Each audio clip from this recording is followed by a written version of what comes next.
Assalamualaikum warahmatullahi wabarakatuh. Perkenalkan, nama saya Putri Puspitasari, NPM 2013021091 dari kelas 5A MSDM 2. Di sini saya akan menjelaskan materi mengenai penilaian prestasi kerja SDM. Pengertian prestasi kerja. Prestasi kerja adalah suatu hasil kerja yang dicapai seseorang dalam melaksanakan tugas-tugas yang dibebankan kepadanya, yang didasarkan atas kecakapan dan kesungguhan atau kualitas kinerja serta ketepatan waktu. Hasibuan 2016. Menurut Sutrisno 2016, ada 6 faktor yang merupakan bidang prestasi kunci bagi perusahaan yang bersangkutan, yakni sebagai berikut. Yang pertama adalah hasil kerja, tingkat kuantitas maupun kualitas yang telah dihasilkan dan sejauh mana pengawasan dilakukan. Yang kedua, pengetahuan pekerjaan, tingkat pengetahuan yang terkait dengan tugas pekerjaan yang akan berpengaruh langsung terhadap kuantitas dan kualitas dari hasil kerja. Yang ketiga, inisiatif, tingkat inisiatif selama melaksanakan tugas pekerjaan khususnya dalam hal pengalaman, masalah-masalah yang timbul. Yang keempat, kecakapan mental, tingkat kemampuan dan kecepatan dalam menerima instruksi kerja, menyesuaikan dengan cara kerja serta situasi kerja yang ada. Yang kelima, sikap, tingkat semangat kerja serta sikap positif dalam melaksanakan tugas pekerjaan mencerminkan perasaan seseorang terhadap sesuatu. Yang keenam, disiplin waktu dan absensi, tingkat ketepatan waktu dan tingkat kehadiran rutinitas yang dilakukan oleh pegawai untuk membuktikan dirinya hadir dalam suatu instansi.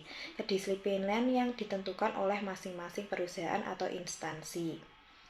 Menurut Hasibuan dalam Hartati 2019, unsur-unsur dalam penilaian prestasi kerja adalah sebagai berikut. Yang pertama, kesetiaan. Penilai menilai kesetiaan pekerjaan terhadap pekerjaan jabatan dan organisasi. Kesetiaan ini dicerminkan oleh kesediaan karyawan menjaga dan membela organisasi di dalam maupun di luar pekerjaan. Yang kedua, prestasi penilai.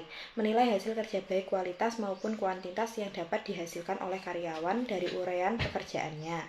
Yang ketiga, kejujuran. Penilai menilai kejujuran dan melaksanakan tugas-tugasnya memenuhi perjanjian baik bagi dirinya maupun terhadap orang lain. Yang keempat, kedisiplinan penilai. Menilai kedisiplinan karyawan dalam mematuhi peraturan-peraturan yang ada dan mengerjakan pekerjaan yang sesuai dengan instruksi yang diberikan kepadanya. Yang kelima, kreativitas penilai. Menilai kemampuan karyawan dalam mengembangkan kreativitasnya untuk menyelesaikan pekerjaan sehingga bekerja lebih baik, berdaya, dan berhasil guna. Yang keenam, kerjasama penilai. Menilai partisipasi dan kerjasama seorang karyawan baik vertikal maupun horizontal di dalam maupun luar pekerjaan. Yang keenam, kepemimpinan penilai. Menilai kemampuan karyawan untuk memimpin, mempengaruhi, dan mempunyai pribadi yang kuat, dihormati, berwibawa, dan dapat memotivasi orang lain. Yang ketujuh, kepribadian penilai. Menilai sikap, perilaku, kesopanan, periang, diskusi, memberi kesan menyenangkan, memperhatikan sikap dan yang baik, dan penampilan yang simpatik serta wajar dari karyawan tersebut. Yang kedelapan, prakarsa penilai. Menilai kemampuan berpikir seseorang karyawan dengan didasarkan pada inisiatif untuk menganalisis, menilai, menciptakan, memberikan alasan, mendapatkan kesimpulan, dan membuat keputusan masalah yang dihadapi. Tanggung jawab penilai, menilai kesediaan karyawan dalam mempertanggungjawabkan kebijaksanaan pekerjaan, hasil kerja, sarana, dan prasarana yang digunakan. Manfaat penilai prestasi kerja dapat dirinci sebagai berikut. Perbaikan prestasi kerja dalam hal ini, umpan balik pelaksanaan kerja memungkinkan karyawan, manajer, dan departemen personalia dapat memperbaiki kegiatan-kegiatan mereka. Yang kedua, penyesuaian kompensasi sebagai bahan pengambilan keputusan dalam pemberian imbalan penilaian prestasi kerja, membantu para pengambilan keputusan untuk menentukan besarnya upah, gaji yang sepantasnya. Keputusan penempatan prestasi kerja seseorang di masa lalu merupakan dasar bagi pengambilan keputusan promosi, transfer, dan demosi atau penurunan tingkat.